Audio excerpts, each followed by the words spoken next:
Republicans, who are supposed to be our technocratic elite, crafting policy in order to advocate for the political corporatist whole, aren't interested in governing.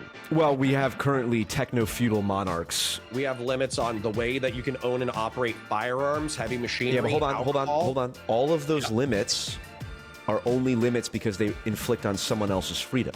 Men and women should not be friends in a marriage. Can you introduce yourself to the chat and what we're going to be talking about today? Hi, my name is Paul. I have a YouTube channel called PF Jung, and we're going to be talking about a great many things. We can talk some woke right stuff. I just want to talk, I know this is unusual for me, but I'd like to talk about Israel and white identity politics. I saw you were. Let's do it. I saw you were watching the Nick Fuentes.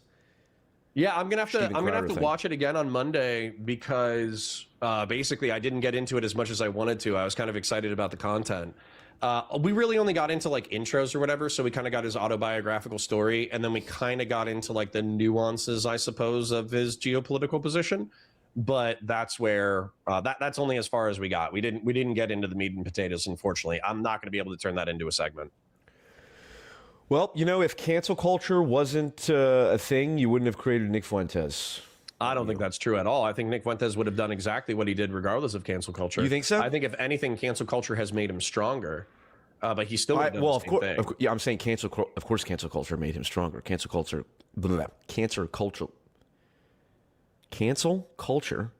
created Nick Fuentes.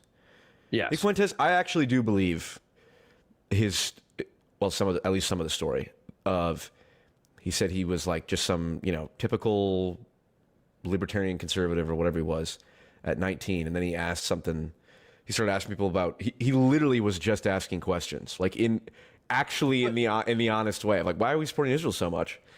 And he jumped down the rabbit hole super fast. So as an example, I think chronologically, his debate that got him noticed by Daily Wire and Cassie Dillon, that was in 2016, like late 2016.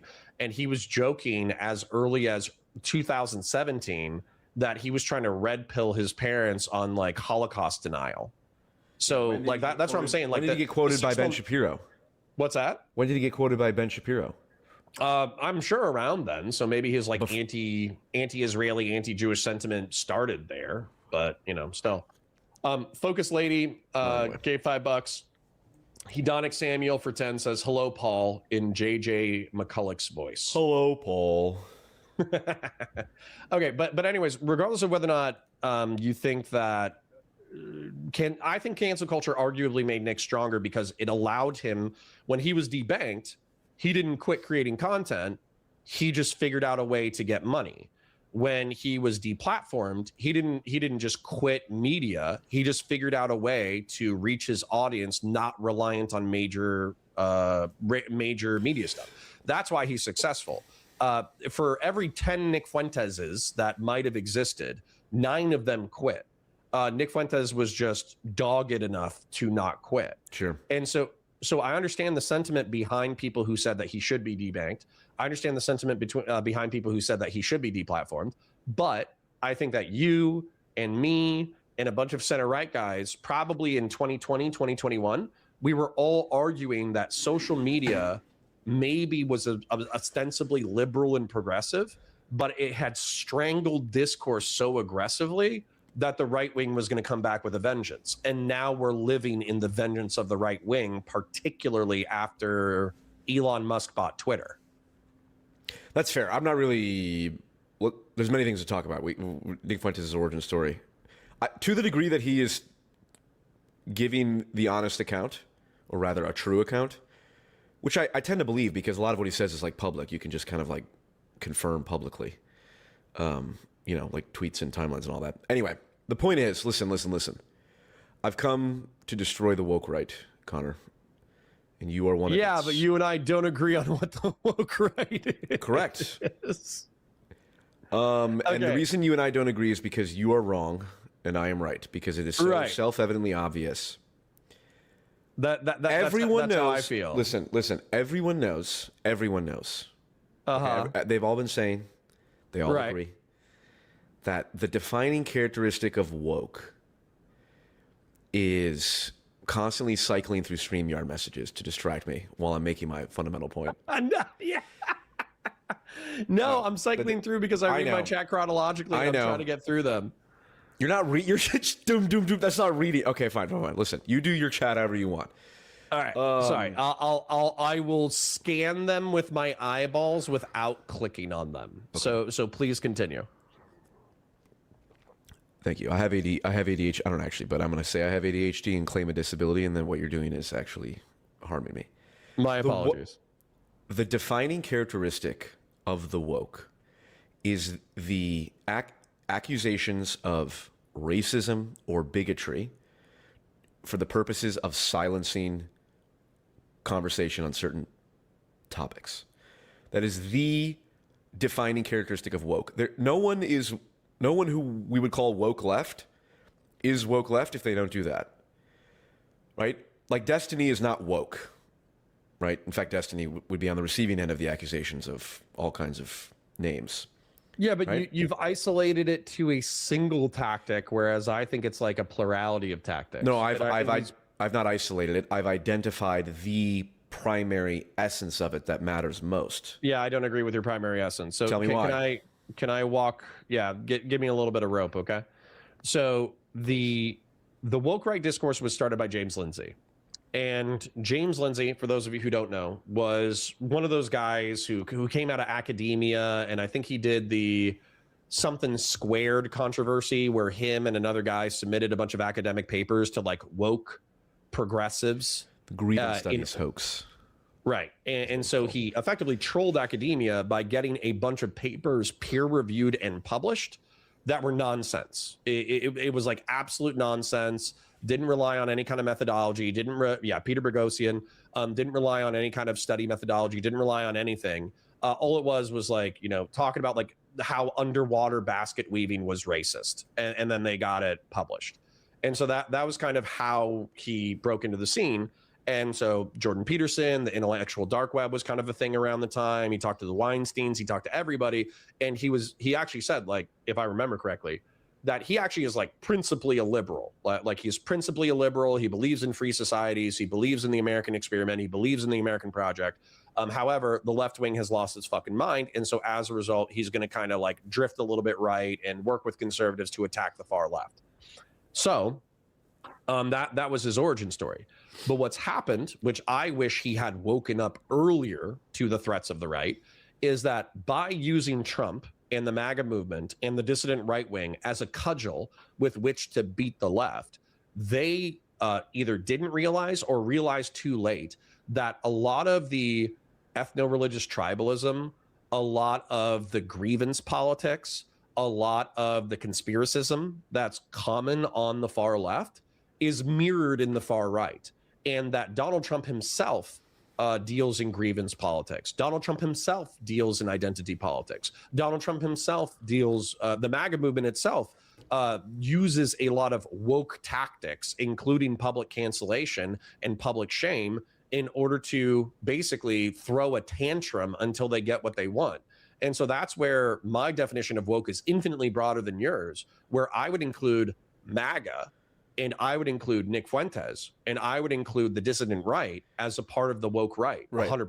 So it just becomes people I disagree with, basically. No, it doesn't. Who's someone you strongly disagree with? Maybe, that is not woke? But the disagreements are pertinent. Who so for is instance, someone? like if somebody's racist, so for instance, like, do you think racism is bad?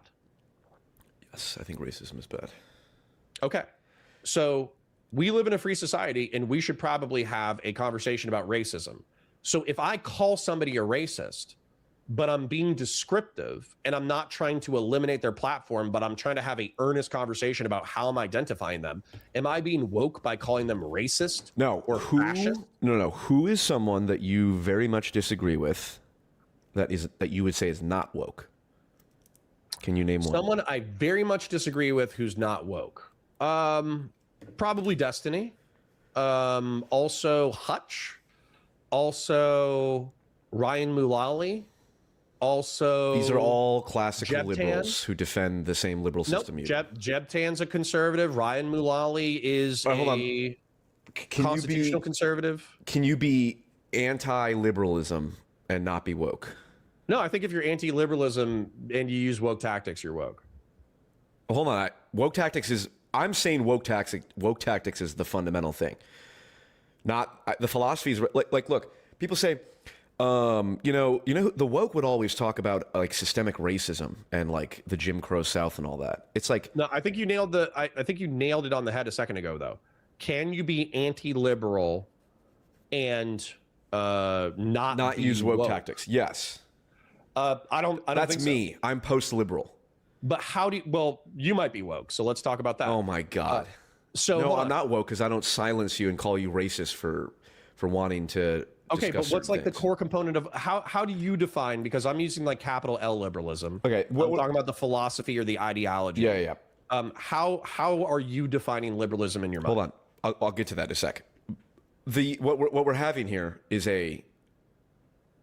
this is one of the great things about these conversations is we're arguing about which is a better definition, which by definition, there's no syllogism, there's no argument that we can have that proves one is the other. You can't use logic. I mean, because definition, the utility of a definition is how the value of a definition is how much utility it provides. Okay, and we actually you can't measure utility just in an honest, in a back and forth conversation. My point is, if I go out in the world and I ask everyday people, because woke is a very generalized term, right? Yeah. So it's a very general audience that's using it, right? None of these people know what critical theory is. They don't really understand the fundamental tenets of liberalism. They're not engaging in intellectual exercise. When people refer to woke, they are referring to the behavioral manifestations of it, calling people racist, silencing people. That is what people refer to as woke. That is what people think of when they think of woke.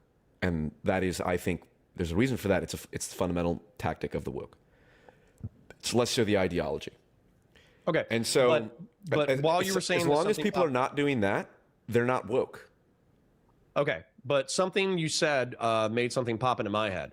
Yeah. So I have defined woke, and I think accurately, while people might not agree with my definition, as poorly, I would say, in my opinion, poorly.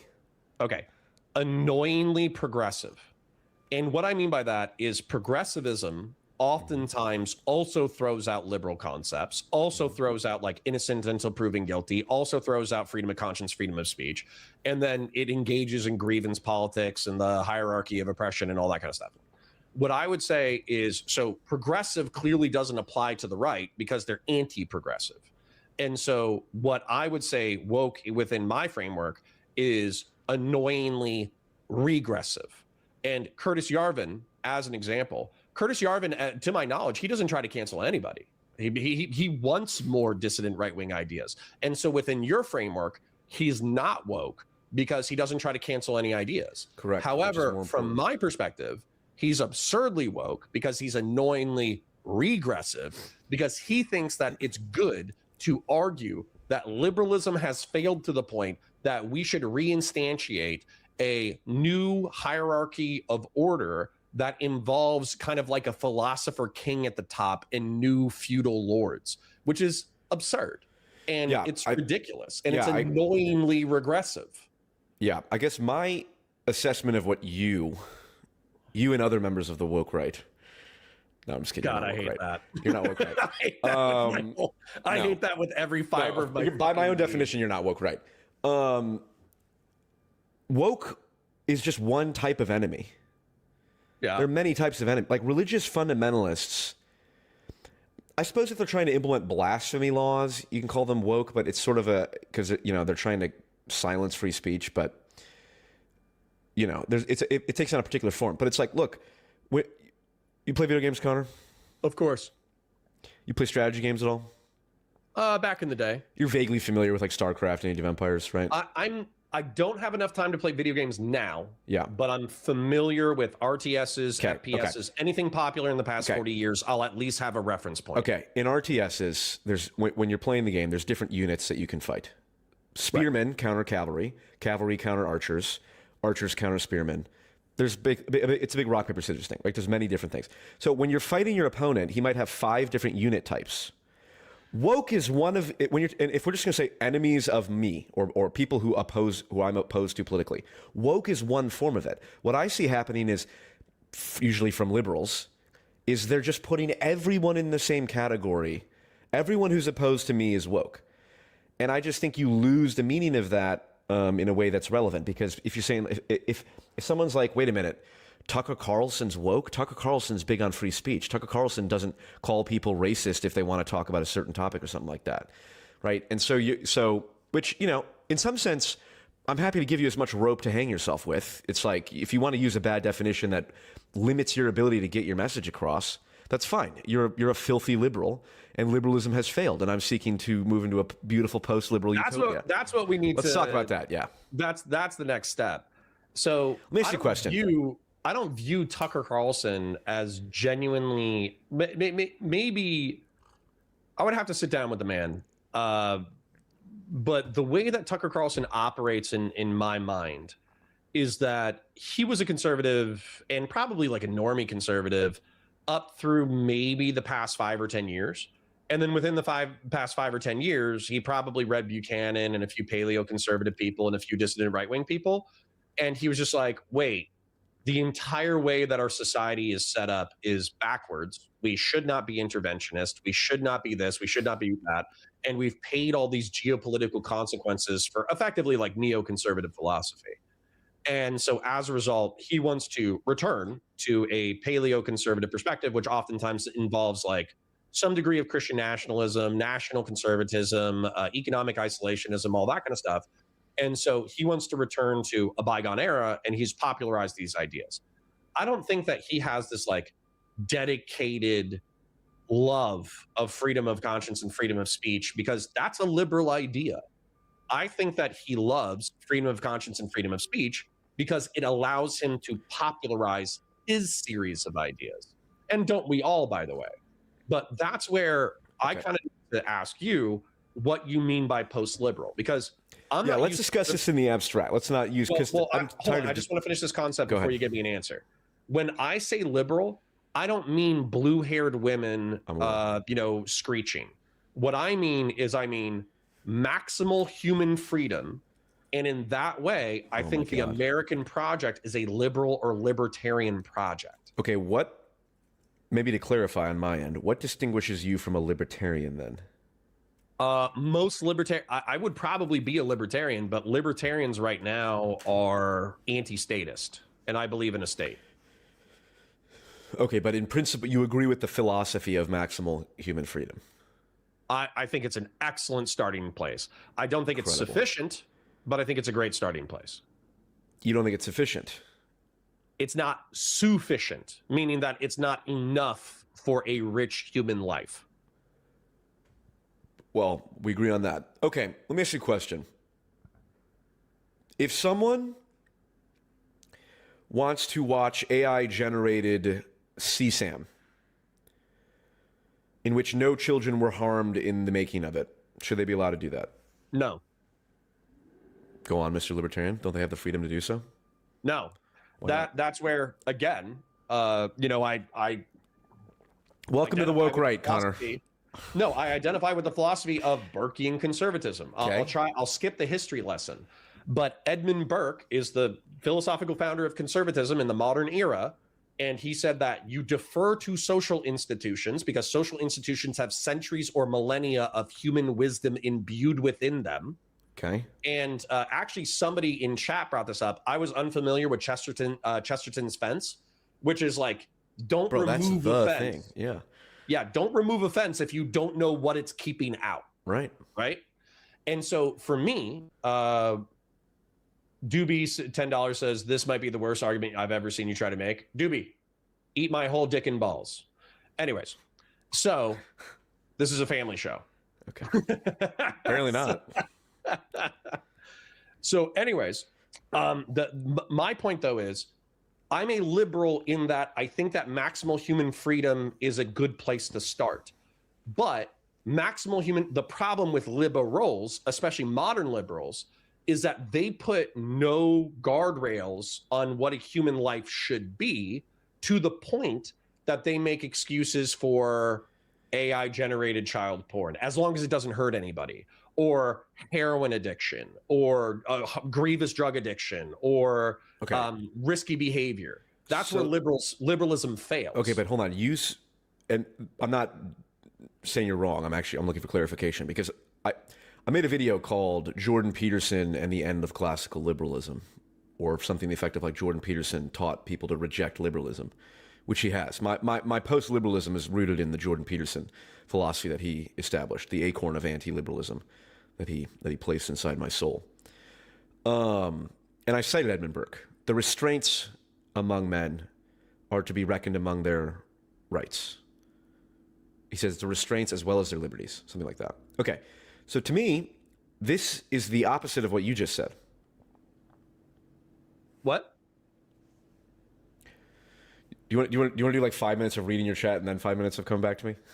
No, I don't. You said maximal I can just ignore my chat. Why is hold on, maximal? Why is what you just said the opposite of what I just said? That's the dots that I'm not connecting. You said maximal human freedom. Yep. Okay. So Edmund Burke doesn't believe that. I know. So then so are you a Burkean or are you a liberal? Which one? Yes. So what the contradiction within liberalism, or the problem with liberalism, is that like we said, liberalism doesn't put very many restraints on human behavior, right? Right. But we all disagree on where, even within our current society, the American project. I think the American project is a liberal society, but we do have restraints on human freedom. We have restraints on murder. We have restraints on drug consumption. We have limits on child porn. We have limits on the way that you can own and operate firearms, heavy machinery. Yeah, but hold on. All of those limits are only limits because they inflict on someone else's freedom. The freedom to murder would inflict on someone else's ability to live. So my rights end where your rights begin. So this whole framework is still maximization of freedom. Yeah. AI-generated CSAM, no child is exploited in the making of it.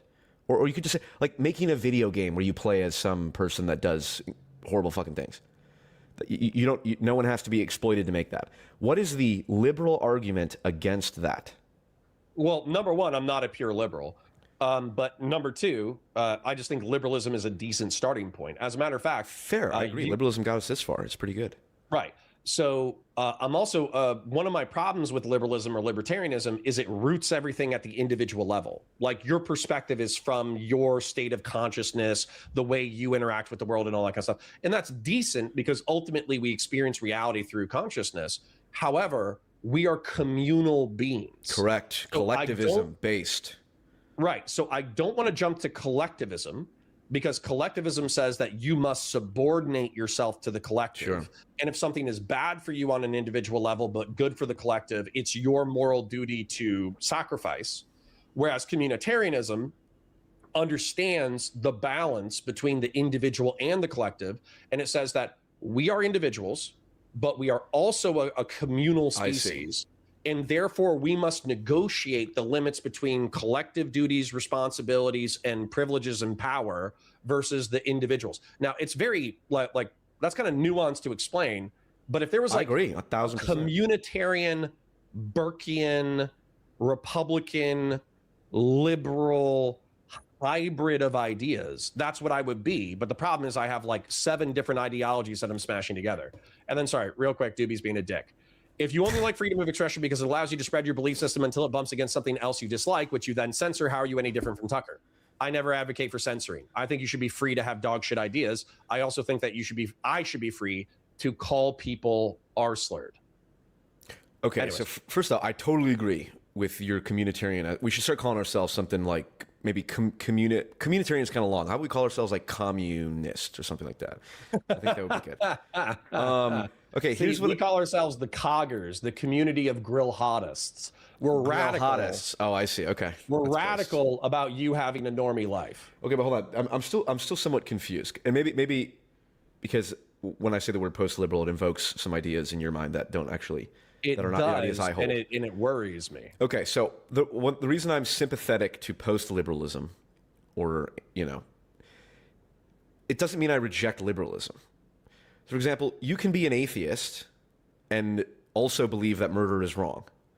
And Christians will say, well, but Christianity says murder is wrong. So if you're not Christian, then it must mean you reject the fundamental Christian tenets. No. I believe in free speech overall. Like, that's the highest value. There's nothing, anything against that. Now you say the liberals enshrine that in their value system. Correct. I agree with that. But I would still sympathize with the title. I don't really care so much about fucking titles, so I call myself dark centrist. I've given up on titles, Connor. But like, I'm sympathetic to post-liberalism to the degree that it still recognizes the value of importance and the primacy of free speech, but it recognizes the fundamental flaws associated with the liberal framework. And so I agree. So you and I agree that liberalism has many good ideas. Okay. But my question that I don't understand is, central to liberalism is this idea of maximal human freedom and maximal individual autonomy. Right. That is, it's not just like, you know, liberalism is free speech and maximal human autonomy. Or it's not just like liberalism is free speech and then also like free trade. You can free speech and free trade, you can have one or the other or both or neither. But maximal autonomy and Burkean notions of morality are at odds with each other. So how can you be both a Burkean or call yourself a Burkean conservative when the fundamental tenets of Burkean conservatism are at fundamental odds with the axioms of liberalism? Because I agree with Burkean conservatism. That's why I say I'm post-liberal or whatever, or I'm sympathetic to it. You're actually, weirdly enough, you're pre-liberal. Well, oddly enough, yeah, that's what Patrick Deneen's whole point is. Liberalism. A lot of people like pointing this out to me. Burke was a monarchist. Like, he was a contemporary of the American Revolution. Ladies and gentlemen, Connor is more woke right than we realized. Yeah. So a lot of people point that out, but he was trying to solve the diplomatic and militaristic contention between the colonists and the crown. Sure. Like he actually historically contingent position. That's fine. We won't hold him. We won't tar and feather him. What's that? We won't tar and feather him like we did the other royalists of the time. Love me some Burke. But the whole point is, like, he wasn't a dedicated monarchist because he believed in the divine right of kings. He was a monarchist because he believed that, like, through human evolution, we had, social evolution, basically, not biological evolution. We had created these institutions like the church and the monarchy and all that kind of stuff. And so vesting an individual with militaristic and economic command of society to advocate within its best interest was something that he restrained by government, obviously. Monarchy, forget the monarchy question. I'm talking about Burke believes we should restrain men's liberty. And liberalism says we should maximize it. Yeah, but so for instance, but this is the tension. Isn't this like shit? Somebody's going to have to remind me, and I'm going to sound like a total ignoramus, but aren't the dueling philosophies within that time period, isn't it Leviathan and another book? Like I forget the other book. I don't know. The only Leviathan I know is from Atlantis. It's like Thomas Hobbes and John Locke. So there's this argument from like the free marketeers and the liberals and the economic laissez-faire people. There's this argument that centralized command, centralized hierarchy, no matter how benevolent, is really bad at commanding large societies. And that actually it's individuals who should use, I think this is Adam Smith as well, it's individuals who should make self-interested evaluations within society on how to conduct their affairs as maximally as possible, because that makes economies, societies, relationships, all that kind of stuff. It allows people to negotiate within their context on what they think is best. And when you try to command a society from a central figure, however benevolent or however great, what ends up happening is disorder, like horrible disorder, because what's good for one context is not necessarily good for another context. And that's kind of the argument for like liberalism, laissez-faire economics, the blind hand of the market and all that kind of stuff. Now, the Leviathan makes another argument, though, which I think is also correct, which is that power abhors a vacuum. And so you cannot let individuals in individual liberty or individual narcissism dominate society entirely, because what'll happen is that since power abhors a vacuum, what's going to happen is a series of miniature anarcho tyranny. You're going to have anarcho tyrannic mini fiefdoms where the most powerful people climb to the top. And so it's better to have a benevolent but strict governmental system that actually maintains power in a concentrated area to make sure that anarcho tyranny or miniaturized tyranny doesn't slip into the power vacuum. And I think that's the basic argument of Leviathan. So these things are not contradictory. Like, having freedom in order for the economy and individuals to make the best decisions available to them within their context is good, but you should not have a power vacuum that miniature tyrannies evolve from. Okay. That is useful information. That is not addressing my fundamental criticism. Well, you just said that these two ideas are opposed, but they're you're not. right. Hold on. Perhaps I'm articulating it poorly. What I'm saying is you have the principle of maximal individual autonomy, right? That principle is only restricted insofar as it interferes with other people's autonomy. So the entire framework of liberalism is just liberty is the fundamental metric. You get as much liberty as possible, and the only way we're ever going to restrict your liberty is if it restricts someone else's liberty. That's it. Okay, right? maybe I'm a post-liberal myself then, okay? Because... Ladies and gentlemen, not even 30 minutes in, and the woke right has increased its ranks by one more. Welcome to the team, Connor. But based off of your definition, by the way, because what I hear, because I heard J.D. Vance say that he's a post-liberal, and that sets off alarm bells, because he says, like, oh, I would have helped Donald Trump participate in the January 6, 2021 fake elector scheme. I would have done this. I would have done that. And also he, like, quotes Yarvin and shit. So my impression of J.D. Vance is not that he thinks liberalism is insufficient to lead a valuable and virtuous human life. My impression is that he's like a pseudo-fascistic, neo-monarchic dictator who's hiding his power level. Fair enough. And by the way, that's what my chat hears too. When you kind of like roll your eyes where you're like, oh, like maybe monarchy wouldn't be so bad. And maybe, you know, all that kind of stuff. You might be doing that as a tongue-in-cheek joke. My chat does not view that as a joke. They think that you're a neo-monarchist hiding your power. You're not me, or you proverbially you? I don't think I've ever supported monarchy. Specifically, because I think we brought up kings and you kind of like smirked at your chat and rolled your eyes a little bit.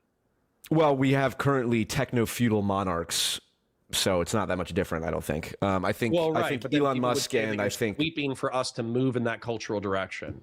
Can I just use two super chats real quick? Anonymous chatter says, feels like this is just boiling down to how maximal is maximal freedom. Agreed, which we should write about. Yes, exactly. Doobie says, you don't get to claim freedom of expression like the Zio-Nazis can't claim. Yeah, I can. Why can't I? Like the Zio-Nazis can't claim violent ethno-nationalism and tribal supremacy. That belongs to Nick too. I mean, yeah, I can. And we should talk about Tucker Carlson when we're done with this conversation. Yeah, but I'm sorry. Okay, so this is an important. I think we've aligned on some important issues here. Or I think something, at least at minimum, things have been clarified for me. When I say I'm sympathetic to post-liberalism, I like post-liberalism. I think Dave Green makes good points. I think Patrick Deneen in his book Why Liberalism Failed makes good points. They are referring to, as I understand it, they are referring not to political liberalism in like the particular setup of the U.S. Constitution. That's part of it. But like, it's like liberalism. We have a Congress. We could have a parliamentary system. It'd still be liberal. So like the fact that we could change our whatever. The fundamental critiques, the ones that like Patrick Deneen focuses on in Why Liberalism Failed, they specifically say we are addressing the fundamental philosophical claims, specifically as it relates to like social liberalism, not just like what's the ideal political system in terms of like federal versus state and all that. In fact, in the book we read, I don't think that ever comes up virtually at all, in particular, like, federalism and stuff like that. They're saying, look, the fundamental tenets of our philosophy or of our society is sort of like Islam versus Christianity. Like Islam and Christianity, like, well, should we have like our religious schools be tax funded? It's like, bro, whether or not we should even have religious schools is a question of like fundamental philosophy. So when I say I'm post-liberal, I'm sympathetic, and it sounds like you agree, correct me if I'm wrong, the thing that I regard as the fundamental characteristic of liberalism is in the word liberty, the maximization of individual human freedom. And the only restraint that we're going to put on human freedom is if it interferes with someone else's freedom. That's the libertarian liberal framework. And that is what I reject. And that is what, and I think that's embedded enough in our society that that's why I'm willing to say I'm post-liberal. Sure. Do you agree with that? I just think that people here, maybe because they have this whole like association thing, so it might be a guilt by association. This is fair. Fair. But the guilt by association thing is, okay, so you're post-liberal. Yarvin and Vance have argued for post-liberal thinking. Yep. Vance said that he would help Donald Trump coup the government via the false elector scheme.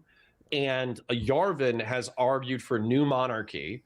Therefore, if you're a post-liberal, you're actually against individual rights. Sense. You're against the Constitution of the United States. So you're against the United States as a Republican liberal project. Okay, and I think that's where people get hostile. Okay, so then, and I think we can put a pin in this then, because I agree that you should not be listen, I'm 100% with you on words mean what people think they mean. So just because I have a definition, yeah, just like Pisco. Exactly. No, Pisco's Pisco has his own perspective. It's okay. I just got into a fight with Pisco the other day about technical and historic definitions versus lay definitions, and he was like, "No, the lay definition, the utility is all that matters." And I'm like, "Yeah, but technical and historical definitions are infinitely more accurate." And then we just fought about that for like 40 minutes. That's funny. I argued with Pisco about that, and he was just he's obstinate. He's a lawyer. It's fine. You have middle brother energy. Are you a middle child? Yes, I am. Okay. You have middle, which is so funny that I was able to pick this out instantaneously. You have middle child energy. Pisco has youngest child energy. So that's fair. It's unsurprising that we conflict. Okay. So forget the labels for a moment, but just on principle, sure. You do agree then, independent of who's saying this, but on the face of it, the maximization of individual autonomy and freedom is not a good philosophy on which to base a society. I'm going to say it again. It's insufficient, and it's probably fundamentally flawed. Okay, that's fair. Whether or not we call that post-liberal, who cares? I don't care. Fine, but that is, at least for clarification's sake, and maybe to get your audience off my back. That is what I'm critiquing as when I say post-liberalism. Well, and we agree on the limitations. And I get into, sorry for interrupting. Yeah. No. We not only that, we agree on the limitations, and I fight about the limitations with my chat all the time. So as an example, with Bonnie Blue, I brought up Bonnie Blue like 10,000 times in my chat. It's a woman who is voluntarily having sex with 1,000 men who are volunteering to have sex with her within 24 hours. And I'm saying that this is so self-evidently a psychopathology. It's something in the mind that's broken, that she is effectively causing self-harm, and everyone who participates in this is enabling her self-harm. And so as a result, the state should intervene and effectively force her to get psychiatric treatment. That's actually my prescription, because I think that self-harm is enough for state intervention. And whereas my chat says, well, she's engaged in a voluntary action, the 1,000 gangbangers, they're not gangsters, they're gangbangers. The 1,000 gangbangers are engaged in a voluntary transaction. Therefore, who are you to impede on the freedom of these free individuals? And so it's a hyperbolic moral example, but it's still a moral example where I think liberalism fails. All right. Also, Destiny, by the way, sorry, real quick, just throwing another elbow. Sure. Destiny, I think the reason why his life is fucked up is because he says, well, everybody who engages with me is doing so on a voluntary basis. Therefore, if we just do a bunch of voluntary shit, even if I hurt myself and even if the other people get hurt, who gives a shit? We're both voluntary actors. Yeah, it's this philosophy of hedonism. Do as thou wilt. Right. And the fact that you and I are opposed to that, are aligned on being opposed to that, this is great progress. I'm not fundamentally opposed to it as a starting point, because I think that oftentimes when you get into collectivist communitarianism, all that kind of stuff, there are so many bad things that you can argue for from a perspective of the collective good that I don't want to take liberalism and throw it away. I just maybe want to evolve it a little bit with like a communitarian And you know or Burkean perspective. And you know what? I think that's fair. And I think maybe, if anything, because I change my mind all the time, you know? Yeah. Comes with the centrism territory. It comes with, I know, it's beautiful, isn't it? So Yes. maybe the whole reason I'm sympathetic to post-liberalism is precisely because I think advocating for that, for like a staunch, like we're attacking the fundamental core, is what catalyzes the reform that you and I both want, and ultimately still remains within what many people would consider a liberal framework. Of course, democracy is the best system. I don't like this idea of like we're going to have a feudal monarch, a hereditary monarch. It's like, are you deranged? Are you demented? Right. I'm all for like Star Trooper rules voting. Like you can only vote if you've done 4 years or 2 years of like civil service and you've contributed to society. Me too. So, well, that's authoritarian. That's fascist. That's Jim Crow. I've said that. People say it's like Jim Crow. I'm like, you guys are demented in the head to suggest that, well, maybe America should adopt what Israel and South Korea and Switzerland does. Oh, this is basically Jim Crow. It's like, well, you know what's funny too? The Starship Troopers books effectively has a voluntarist private society that's minimally taxed that then pays for a franchised militarist society. So it's effectively like minarchism is a form of libertarianism where it says the state should be minimal. yeah. And the one thing that the state should absolutely do is provide security for a free society. Yeah. And so actually Starship Troopers is not fascist in my worldview at all. It's like minarchist. It's like it's like militarist libertarian. All right. What do you want to talk about now? I have some ideas, but if you want to pick something. I guess my thing is where my chat is still scared and you're scaring the hose and I am one of the hose is what do you Well, I'm against degeneracy, so I don't care if I scare the hose. In fact, I have come precisely to scare the hose. Right. So my question is, what I would do is I would start because liberalism, if you consider the American project a liberal project, where they enshrined in their founding documents individualist analyses of politics. And there is something fundamentally flawed where you take God, but there are people who don't believe in God, enshrining humanity with individual rights, but we're a communal species. And then here's our Constitution, which gives you individual rights. There's obviously like a fundamental thing where if you don't believe in God and if you don't believe in individual rights, then this entire philosophy is flawed from the get-go. And so that's the problem. But I think that individual rights, freedom of conscience, freedom of speech, right to self-defense up to and including against a tyrannical government, a due process of law, prohibitions against cruel and unusual punishment, equal processing before the law, these are all good ideas that are instantiated in our liberal republic. So for me, my project is actually kind of quite simple.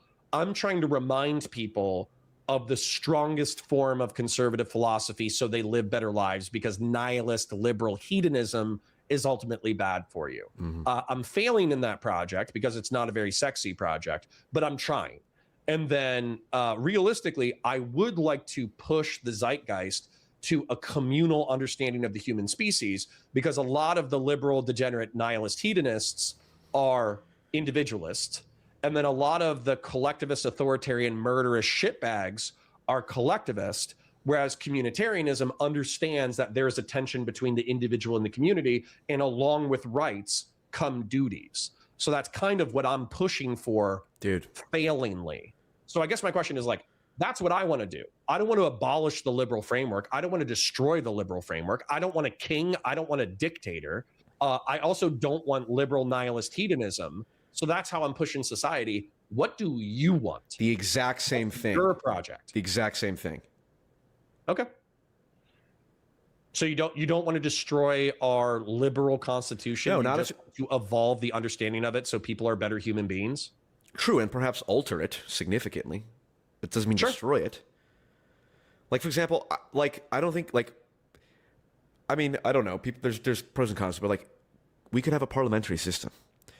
I mean, the judicial branch as it is ridiculous. whoever just dies whenever the president's, and it's like, that's dumb. Yeah, We could change there that. should be term limits, and it shouldn't be so Yep. like politically polarized and all that stuff. Sure. Yep. And so yeah, I have a much clearer understanding of where your issues are, because even as you're talking about it, you said, I don't want to abolish the liberals. I don't want a king. I don't want a monarch. I don't want an aristocracy.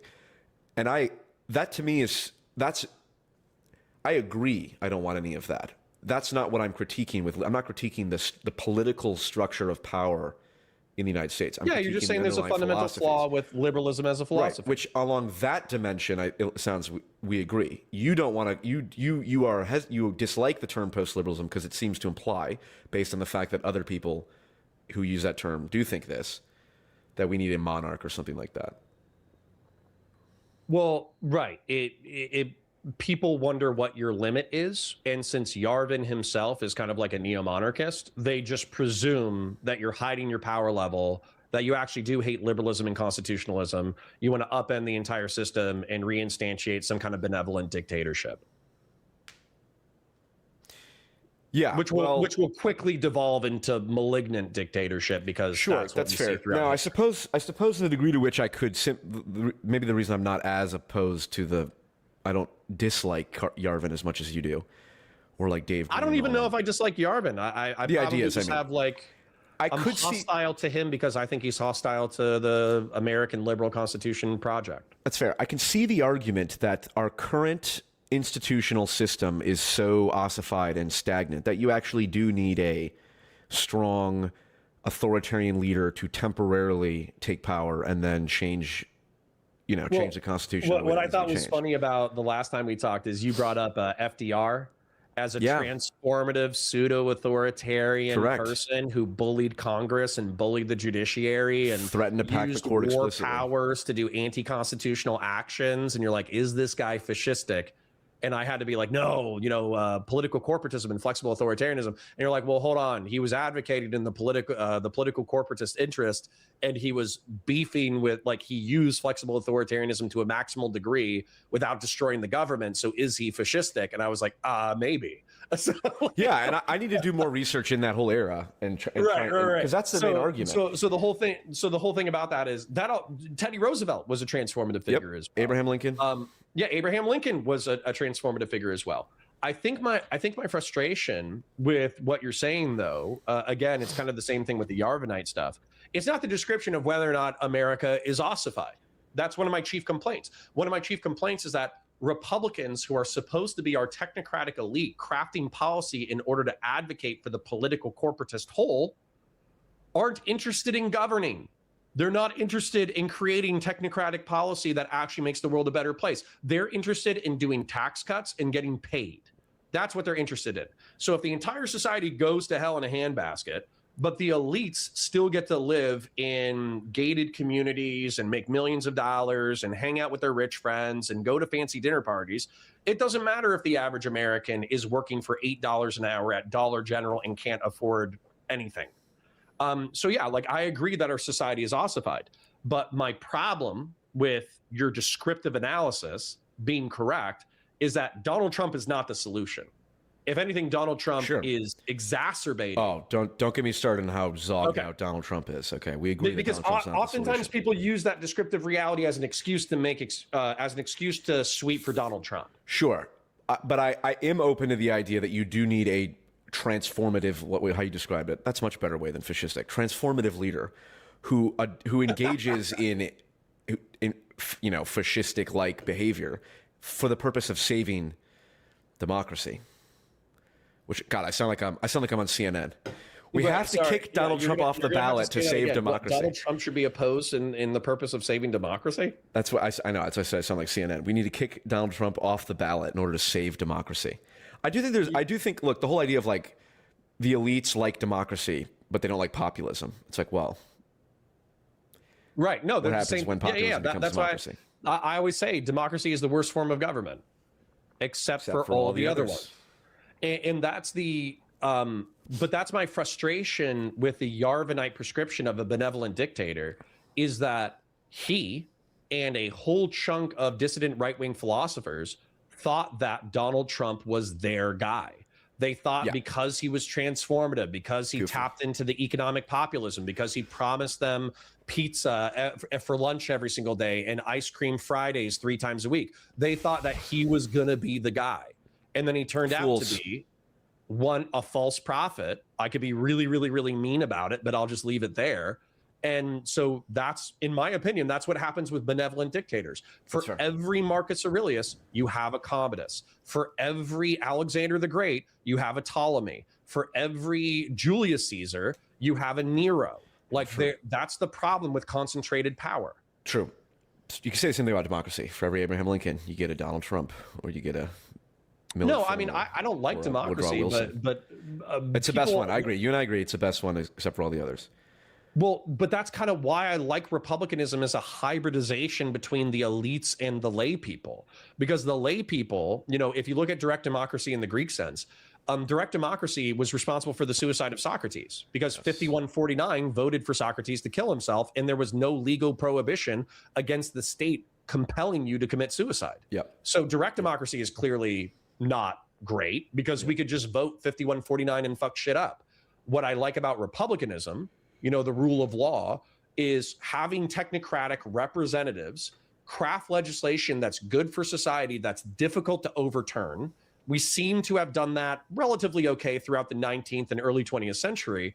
But now, like you said, we're ossified and we're stagnant and we're facing cultural and economic emergencies, and we do not have the virility to face them. And that's really like the challenge of the modern era, is our current iteration of republicanism does not seem capable of dealing with. You had 4 emergencies that I loved, that I wrote down, that I repeat all the time.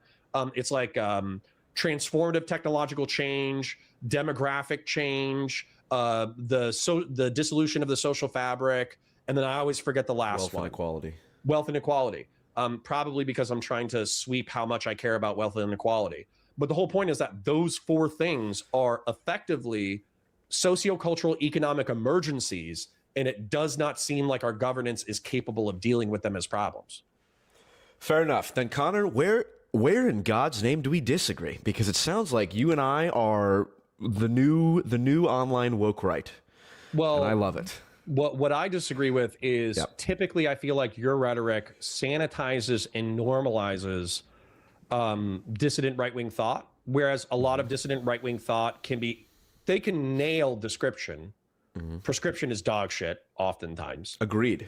And then also, what was the other thing that frustrates me? As an example, just like you I know you said it was a mistake, but your charity to Nick leading up to that debate with Big Joel or whatever, it's like you were so wrapped up, in my opinion, because you like considering new ideas, you like playing with them, all that kind of stuff. You were so wrapped up with playing these ideas that were descriptively correct that you extended unlimited charity to a nefarious actor, which, by the way, that's how I feel about Doobie in my chat right now in reference to Tucker Carlson. He's like, oh, well, Tucker Carlson believes in freedom of speech and freedom of conscience. Maybe we should talk about that next. But I don't view Tucker Carlson as an ideological actor. I view him as a sales funnel. Number one, for his own enrichment, but number 2, into dissident right-wing thought. I view him as a sanitizing sales funnel into dissident right-wing thought. Okay, well, what you see as sanitizing, I see as robbing them of their valid talking points. So, like, we just agreed on maximal liberty as not a great principle, or a principle that is insufficient, that will inevitably lead to destruction. They're right on that, and every time they're right on that, I'm going to say they're right on that, and I'm not going to say. I also, before I say this, I condemn Hamas. The truth is the truth. Yeah, I condemn Hamas. I condemn Nick Fuentes. I condemn it. It's like I don't do that, and that's partly I suppose, a rhetorical decision of like I'm willing to communicate to the people who might otherwise be influenced by someone like a Nick Fuentes, and so I'm not going to sit here and condemn. I will clearly point out where I think he's wrong. And in every video I've done, including the debate with Big Joel, I say explicitly, this guy could very well be, and there's plenty of evidence to suggest, that he is as evil and terrible as people make him out to be. My point is that I'm entirely open to the possibility that could change, and that his true motivation is actually not utter destruction and havoc, but actually trying, I think he actually does want to decouple the U.S.-Israel relationship. Yeah. My frustration with Nick at this point, because I do find him to be charismatic, intelligent, funny, et cetera, and also for his descriptions about the social malaise that is affecting young men to be so accurate that he's an undeniable political force. What's frustrating for me, though, is that when it comes to, for instance, Justin, who's in my chat right now, they will say things like, we are going to limit or we are going to dispossess American Jewry of power because we feel like they are an extension of the Israeli state, and the Israeli state wields too much power within American politics. I don't know how you do that without violating the Constitution of the United States, freedom of conscience, freedom of speech. I have no idea how you do that. And it seems like when I press them on it, they get real jumpy about it.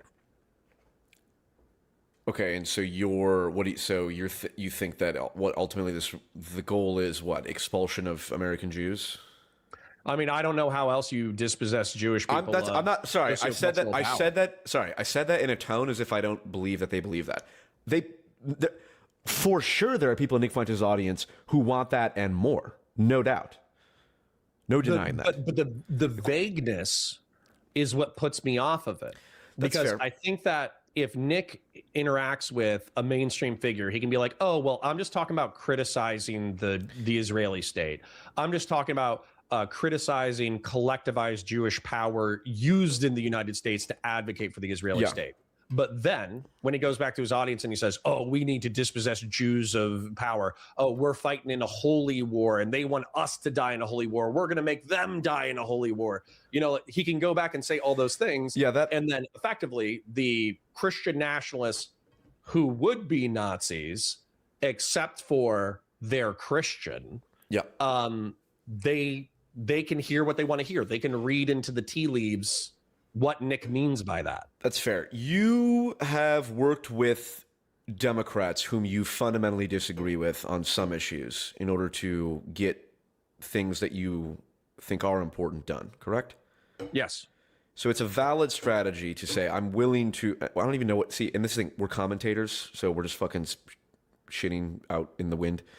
So what is it to work with? Especially in a democracy, coalition building is important. Sometimes you have to work with people that you ideologically disagree with in order to build a coalition sufficient enough to gain power. So in the absolute simplest sense, that's what I find interesting about Nick Fuentes and why I'm perhaps more sympathetic than I might be optimally. Although that's an open question. Although I'm willing to accept that that actually might be the case. And so when he for example, the whole. Okay, there's also I've heard this now 50 times, and people like the term Jewry. I'm still here. I might have lost Paul. There? Hello? Testing 1 2 3. Hello?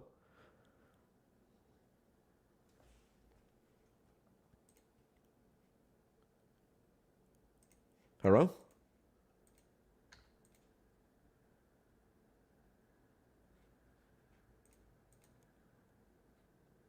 Testing 1 2 3. Testing 1 2 3.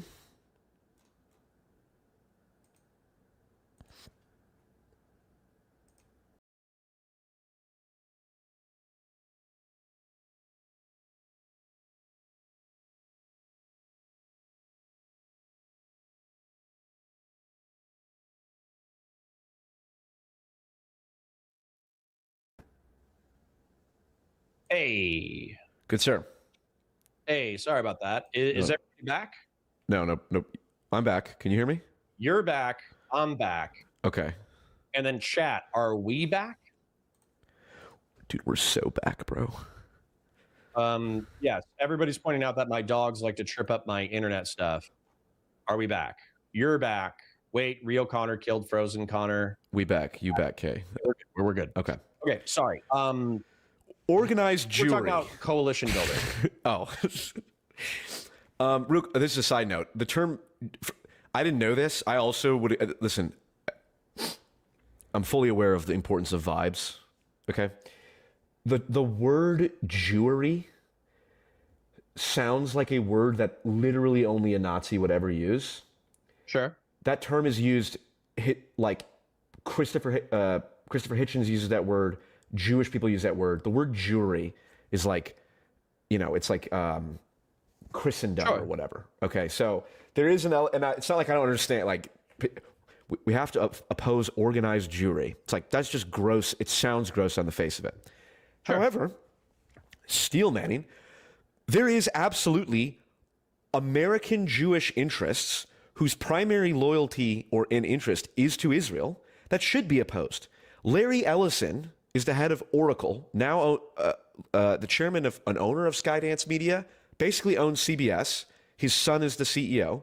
Larry Ellison has said, for 2,000 years, Israel is a stateless people. There's no greater honor than serving the IDF and Israel. He's the biggest private donor to the IDF.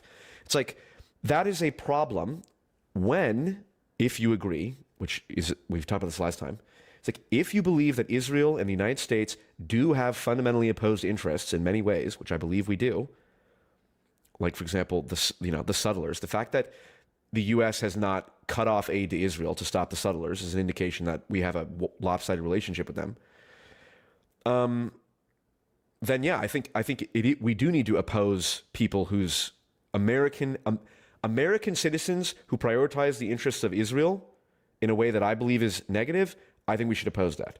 Yeah, you and Doobie lost his erection several minutes ago by us not being like purely anti-Israel, nice. But then you just gave him his erection back. So Doobie says, I'd pay for Connor to watch various Zion-Nazi conferences attended by our representatives where speakers tell the audience to move to Israel to get out of the declining U.S. empire. Feel free. I'll watch them. I'll happily watch them on stream. Yeah. Go ahead.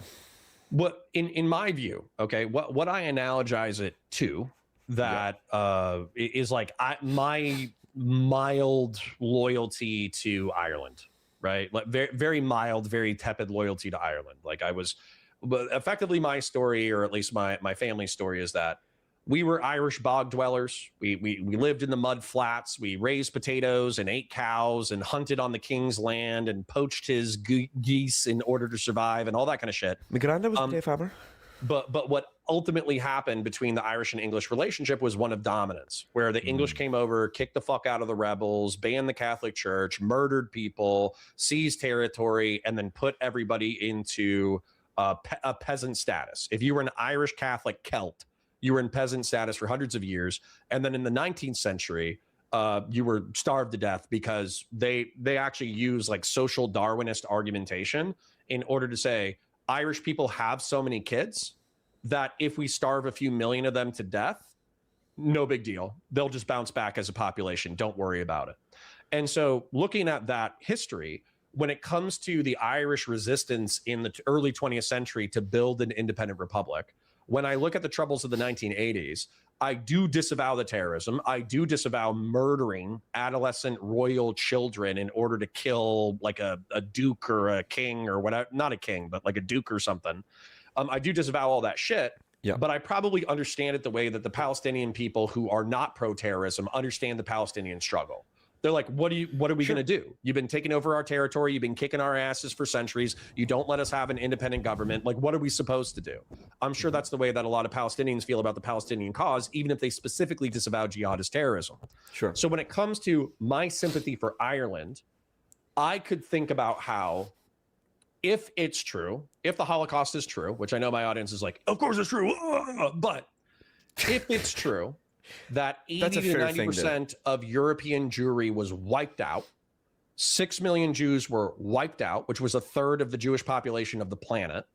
And if it's true that in the early 20th century, Zionist Jews, well, actually late 19th, early 20th century, Zionist Jews settled in Israel, but also settled in the United States of America. And so now we have this like weird relationship where 7 million Jews live in Israel, 7 million Jews live in the United States, and they have this like survival bias where they're like waiting for the next Holocaust, they're waiting for the next Hitler. Like, I'm not surprised by their actions. Of course. But what I think should be done, which you and I agree with, is that they should be Americanized to the point that they have a primary loyalty to the United States. They just have a vague affinity for the Jewish state, for Israel. Yeah, sure. But the problem is, when you say you're post-liberal, And when we have mass deportation operations going on, and when people are violating the 4th, 5th, and 14th Amendments routinely, and when we're drone striking civilian ships in the Caribbean without due process and without authorization from Congress, I could understand how Jews would get jumpy. 100%. I can understand how Jews would get jumpy when they see someone like Nick Fuentes gaining steam. Yeah. Of course. There's no... Yeah, of course. Okay, so we understand the jumpiness, so why don't we do things to alleviate the jumpiness rather than exacerbate it? Connor. The single biggest thing that I think can be done that is the most pro-social thing for everyone, except the Israeli settlers, who I don't care about, is create the space for American Jews to be able to say, yeah, I just don't give a shit about Israel. Sure. And normalize that. And yeah. Now, does Nick Fuentes do that? Have like this big, no. Like, of course I would care. Because let's say like England and Ireland were still antagonistic, and through Irish descent or whatever, I think there's more Irish people in America than there are in Ireland. Oh my God, we need to fucking cleanse that. Sorry. Right. So the point is, if England began a genocidal militaristic campaign against the Irish, then of course I'm going to care about that. Like, why wouldn't I care about that? So that's what I'm saying. Sure, like, of course. Yeah, seven Arab nations routinely, up until very recently, routinely saying that if they could, they would wipe Israel off the map. That's effectively a Cold War. Wait. Iran says that. What other Arab nations say that? Well, I mean, they haven't said it in the past 2 decades. But they did say it in 48, 56, 73.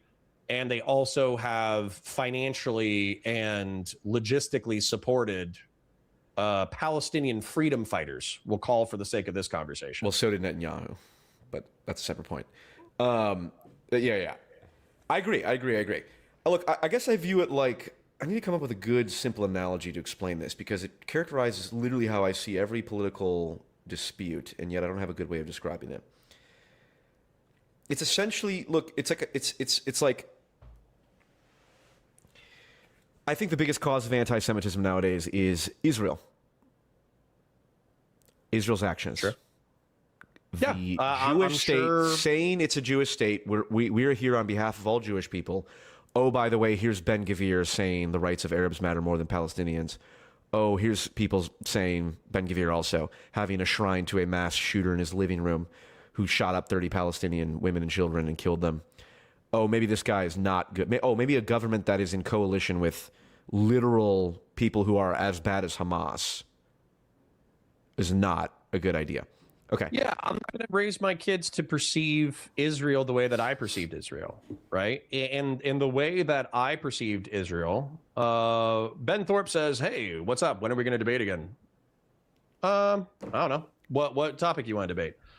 But anyways, the Israel. Okay.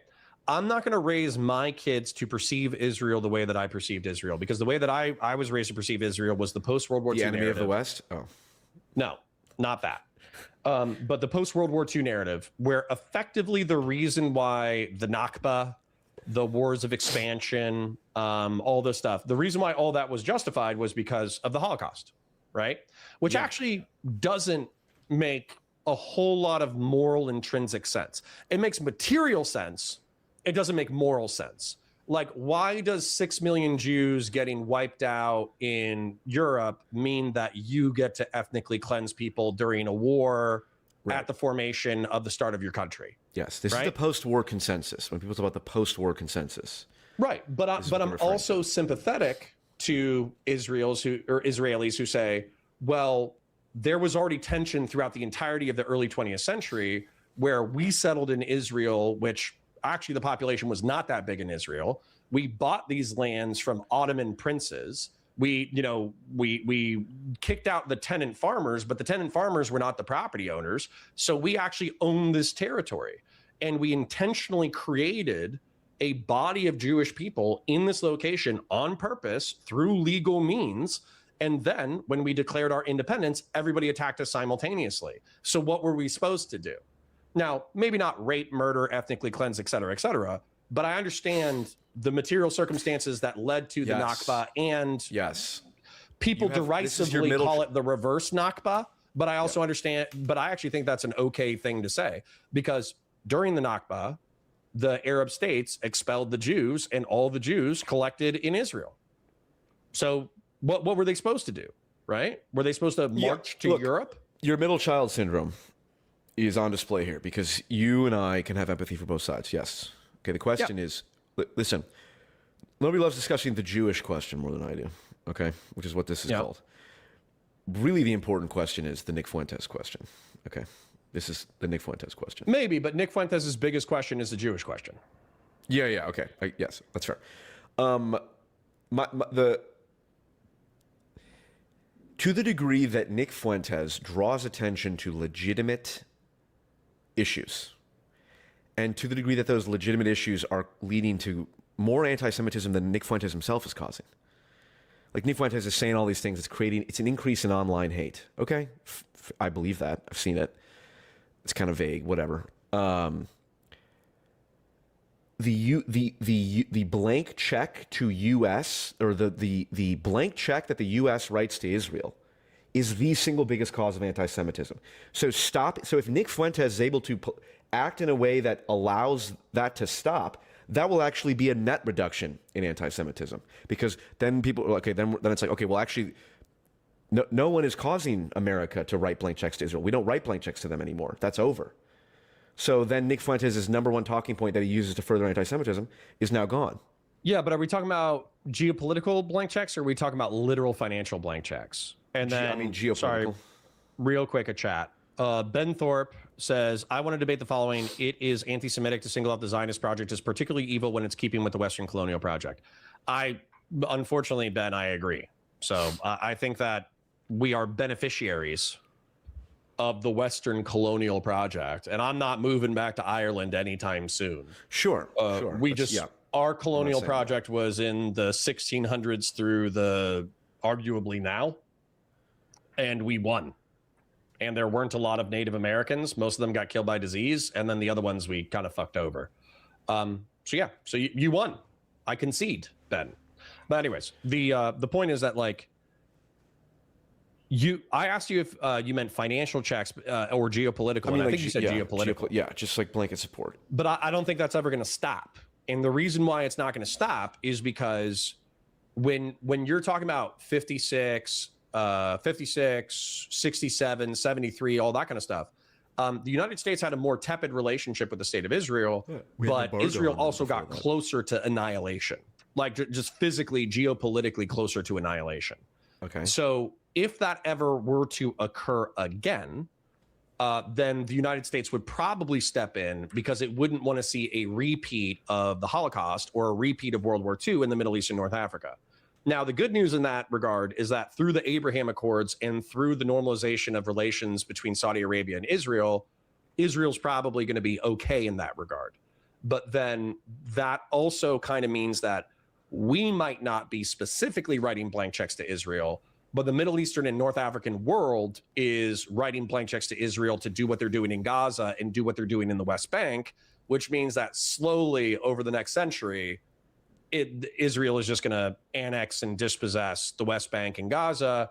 And as a result, anti-Semitism is going to continue regardless of whether or not the United States is involved. Okay. So we're either damned if we do and damned if we don't. And they do have microchips, and they are a powerful military industrial complex machine. And they bomb the countries where our biggest air bases are, like Qatar. Well, did they bomb our airbase?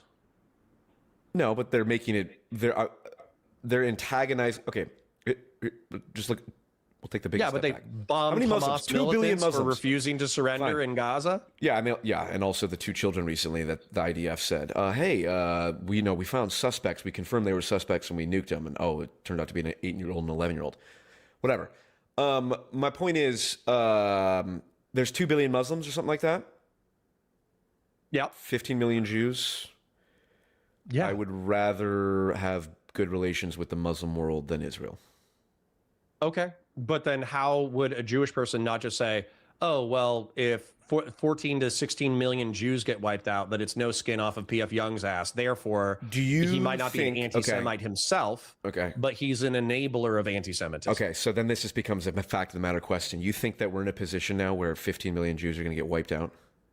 No, but I think that's partially because of American diplomatic intervention. Jared Kushner is a Jew. Jared Kushner negotiated the Abraham Accords. Okay, do you think that Jews in America, do you think there's a even significant or even not even any probability that, you know, like we would commit another Holocaust? Yeah, like a Holocaust in the United States. No, but I still think that it's moral to fight people like Nick Fuentes, obviously. Sure, on the issues that he's wrong about. Yes, and I think And the one of issues that he's right about, wrong about, is that he's saying that he wants to dispossess Jews of cultural and political power. Okay, well, that's an example of something that is ridiculous. I disagree with Nick Fuentes on. If he's going to say our goal needs to be to dispossess Jews of all power, okay, that is as dumb as him saying men and women should not be friends in a marriage. Like, what the fuck do you know? Okay, these are just dumb on the face of statements. Well, hold on, and I want to make a point about the Muslims as well. Okay, so there is. But across the world, there's a belt of Muslim believers. So from Morocco to Malaysia, there's a belt. There's endless territory, endless resources, endless everything in that territory. So if we're talking about, I don't even know how you divide 2 billion, like 15 million into 2 billion. I wonder how much it actually is. But effectively, like, I don't think that the Palestinians should have to cede the West Bank and Gaza, but I do think that a two-state solution would be optimal. But at the same time, why isn't that just the de facto? Why doesn't Israel and Palestine and the Saudis and everybody else just say, here's the new borders, let's call it a day? Because the United States backs up Israel no matter what in its territorial conquests. Right. And to a degree, the Israelis don't want that because that limits their expansion. And to a degree, the Palestinians don't want that because that prohibits the Palestinians from re-expanding back into the territory that they've already had to concede. Mm-hmm. So that's the thing. It's like whenever they try to do this deal that actually does give a two-state solution, dude, everybody must love to hate you. I swear to God. I have like... me? Yeah, because I have like 5 people come in, 5 people leave. 5 people come in, 5 people leave. Listen, 5 people come in, 5 people leave. I have no idea what the fuck is going on with the numbers. You know, the truth, people hate those. Truth hurts. Truth hurts people's feelings. Yeah. So anyways, the point is that in my ideal world, I would have the United States continue a diplomatic relation with the state of Israel, but also force it into a two-state solution. That's my ideal. It's not going to happen. But that's my ideal. I agree. We should force Israel to expel all the settlers in the West Bank. Sure. But then we should draw new borders, and then it should be a two-state solution. Fair enough. That will not happen. I'm going to divide 2 billion by 15 million real quick. Yeah, let's see it. That would be 100. Muslims are 133 times the Israeli population. Yep. Yeah. Yeah, we solved the Jewish question. Force Israel into a two-state solution. We solved the Nick Fuentes question, which is address the descriptive criticisms he has of modern society, but then disavow him when he goes too far. What else do we did not solve the woke right question because we disagree fundamentally on what woke we right did. is. No, we did. No, we did. We did? Why? You just won? Hold on. Woke right. Oh, I guess we did leave that. But, well, it's not really there's nothing we can talk. I mean, it's just a matter of which word should we use. And I just think there's no way to resolve that. I'm going to have to fight Doobie when you're gone because he viciously disagrees with my definition of woke right. But I think my woke right is actually definitionally sound. That effectively, if it's a mirror, if you want to call it regressive right instead of woke right. Honestly, that'd be better. Okay, I'll be happy to shift from because woke, I agree with you, has this connotation of using underhanded rhetorical tactics in order to silence your opposition. Yeah. Whereas Okay, Nick accusations of bigotry, accusations of racism. Sure. And I think Nick and Tucker obviously don't use accusations of bigotry to shut down rhetorical opposition, and they at least have a stated dedication to freedom of conscience and freedom of speech. Sure. Okay, hold on. So that doesn't apply. So if you want to say progressive left, regressive right, I'm happy to shift the name, keep the concept. So what happens when Douglas Murray accuses Dave Smith of being anti-Semitic and racist? Or strongly Maybe implies Douglas, it? well, but that's where I disagree with Douglas Murray, but I still think that he's pointing at something true. I think Dave Smith is a useful fucking idiot Okay, we talked about this for last time. actually racist, bigoted people. So Douglas Murray should amend his statement to say, you're a useful idiot. Okay, but no. Okay, let's see. Douglas Murray says anyone who brings up the Rothschilds is weird. I can make claims about their character. Yeah, but I don't agree with him on this either. That's I think woke. That, It's like saying it's here. Very simple. The archetypal woke tactic. Ready?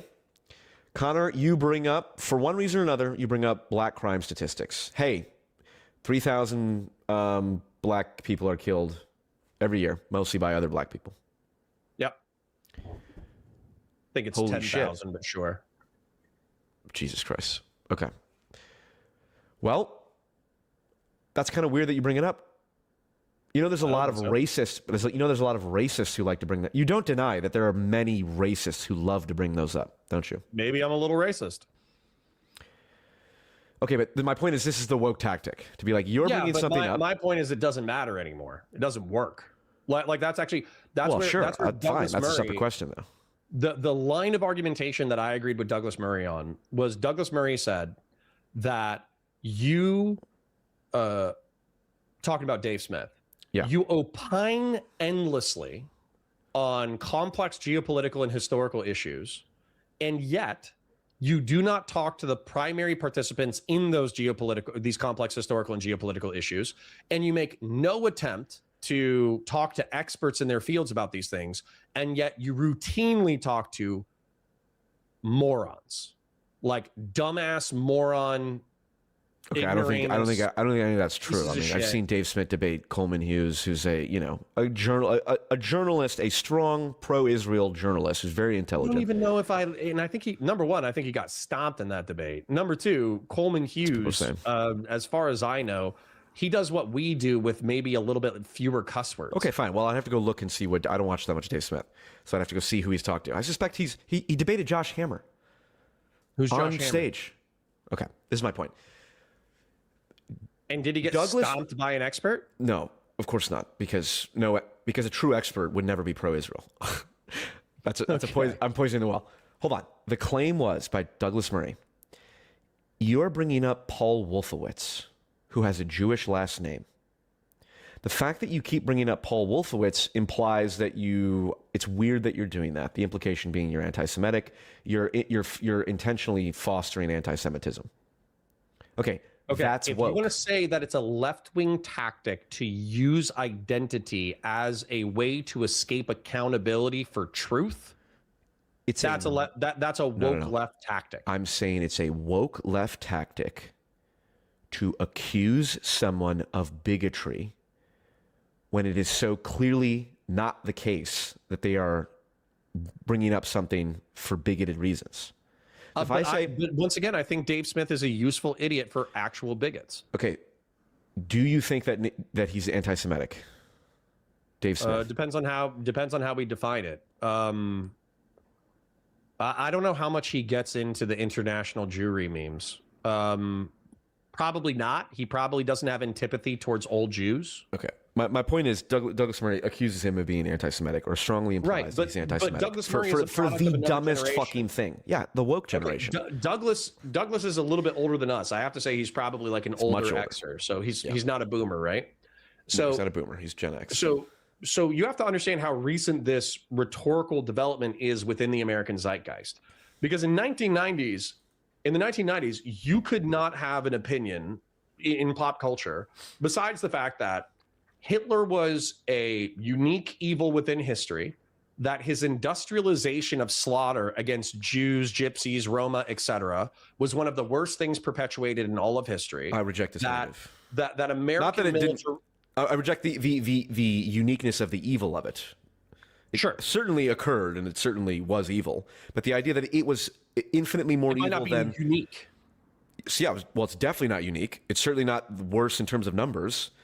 And Right. At the same time frame, what That- Japan did to China is up there, but we don't. Well, hold you know, on, but care about I'm going that. to throw this out there too. That American militarism, in order to defeat Imperial Japan to a lesser degree, but Nazism in Europe, was a righteous crusade on behalf of Americanism, but also something that emancipated the hundreds of thousands or millions of Jews that were saved from extermination.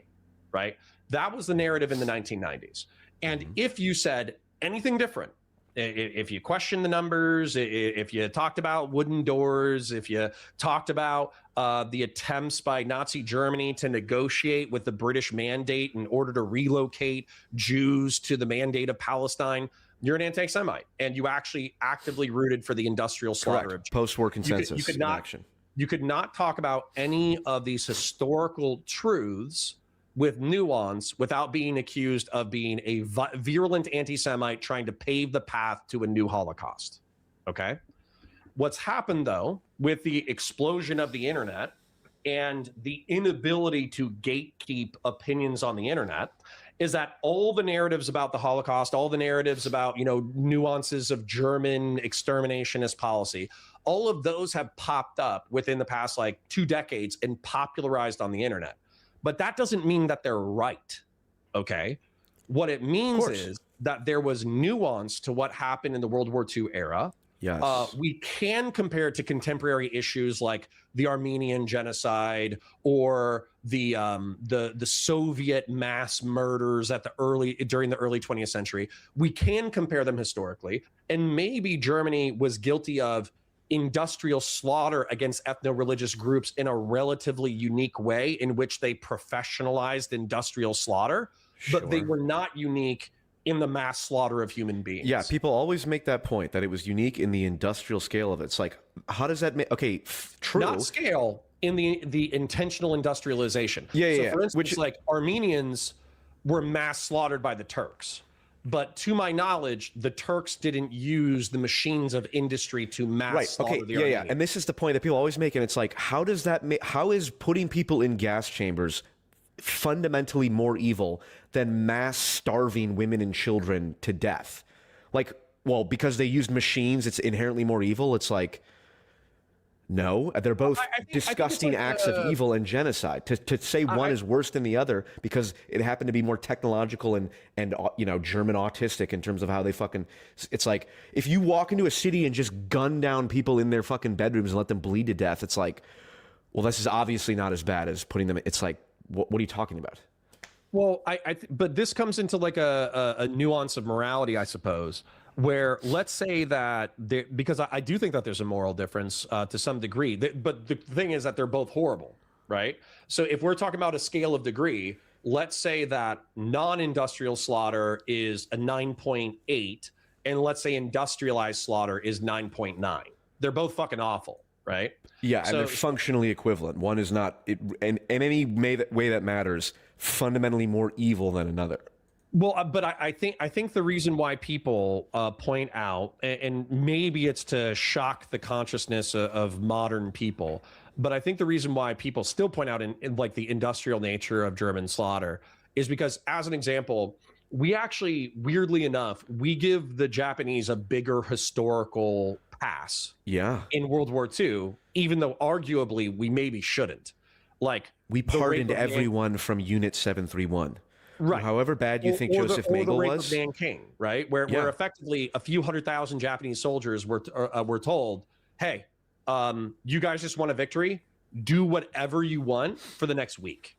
And what they chose to do, because they were warriors in war, is they conducted themselves similar to a medieval army sacking a city, where they murdered all the men, raped all the women, and enslaved all the children. And maybe murdered some children as well. And so that's where Japan should catch more shit, but I think the reason why it's more sanitized is because historically we've heard of sacks of cities during the medieval era, and we don't kind of like vilify it. We just kind of go, yeah, that's what happened then. Yeah, no, I think it's because it was Jewish people that were the target. And sure. we view Jewish people as the ultimate victim, and that is the narrative we have been told in our. I'm going to point this out, and I know that you're already going to agree with it. Yeah. You understand why the Jews would want to narrativize the mass slaughter of 33% of their population. Yes. Okay. You're just saying the question is that historical uniqueness has been exaggerated. Yes, and that even though there is logical reason and motivation to do that, that ultimately it actually doesn't serve your interests, it actually backfires. To your point, because there are all these individual true facts about the nuance of World War II and the Holocaust and all that, when you create a narrative that doesn't reflect that, you make your narrative vulnerable to the most schizophrenic 14-year-old Nazis online who now, because by simply pointing to objectively verifiable true kernels of truth, now seem like they know something that you didn't, because you had this one-dimensional narrative. You know, the Jews are the archetypal victim. Hitler was the archetype of evil. That was it. But you know, it's just like, so the motivation is pure. This worked when information was gatekept, though. So yeah, for instance, like a lot of people kind of point back to the 60s and 70s and the Cold War as this time of objective journalism and like Cronkitean objective analysis of facts, right? But what I think really happened was we had three major broadcasting organizations that were subject to Cold War era anti-communist laws. And we also were coming out of the World War II era, so most people were still patriotic about being American. And so they all regurgitated the same historical narrative with none of the nuances. Yes. And so as a result, we felt like a more socially cohered society.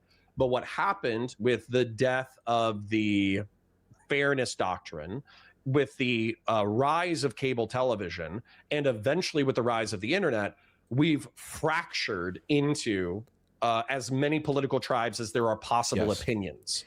And it's not post-truth era. We're in a post-consensus era. Yes. Truth is out there, but we lack consensus. Right. And so that's the thing where when you see a few 100,000 people build the schizophrenic consensus around, let's say, Candace Owens, or around Nick Fuentes or whatever, it's scary to us because we know the damage that a few 100,000 dedicated people can do. And yet, one of the ironies of this era is we are more democratic than we've ever been in the history of the United States. More people have more of a say. More people can say whatever they want. More people can build consensus within their political tribes. And so do you trust democracy or do you not trust democracy? And one of the interesting things about that I do think is fairly ironic about Democrats, liberals, and progressives is that while they constantly advocate for the sanctity of the individual and freedom of conscience and freedom of speech, they will simultaneously not recognize the irony of then advocating for debanking and deplatforming because they do not trust individuals to make choices about their conscious experience. Which is so funny. Man. Like, and I was like, but that's the funny thing where like they kind of come my way a little bit. I'm not about debanking and deplatforming. I am about calling stupid people stupid. Every day, the post-liberal project gets more and more legitimacy. Listen, Connor, I see the path that you're on. Yeah. I love how at one point in this, you're like, assuming the Holocaust is true. It's like, oh, wow, we're already caveating this now in case there's people that don't think it's true. I know there's dissident people who are probably in your audience. I also know that, like, even within my own audience, there's people who are like, okay, but, you know, you're assuming a moral calculus, right? Like, regardless of historical veracity, you're assuming a moral calculus based off of this historical statement. That's why I say that. That's fair. You know, it's funny. I talked to actual Nazis. Yeah. I shouldn't say that. I talked to one, kind of. Believes it was 270K, not even 200K, something like that. Like, yeah, that's what Nick said, you know, 5 years ago. He was like, yeah, I don't 200,000. So to your point, Dave Smith and Tucker Carlson, weak sauce for not pressing Nick on the Holocaust stuff. I don't know why. Coleman Hughes said he would interview him. I think that would be the best thing ever.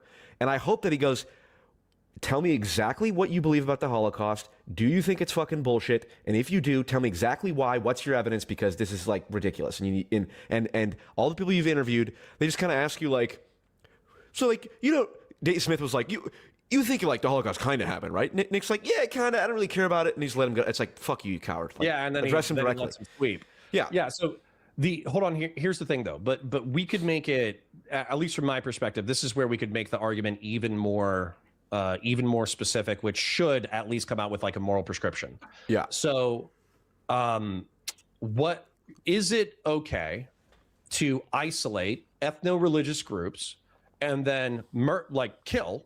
Maybe not even murder from this perspective, but kill ethno-religious groups through virtue exclusively of their participation within an ethno-religious group.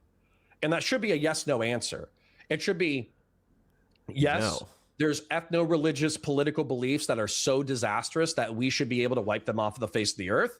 Or the answer is no, I believe in the sanctity of the individual, and Correct. therefore, even if a person is a member of an ethno-religious group, they are entitled to a certain level of like dignity and humanity and life.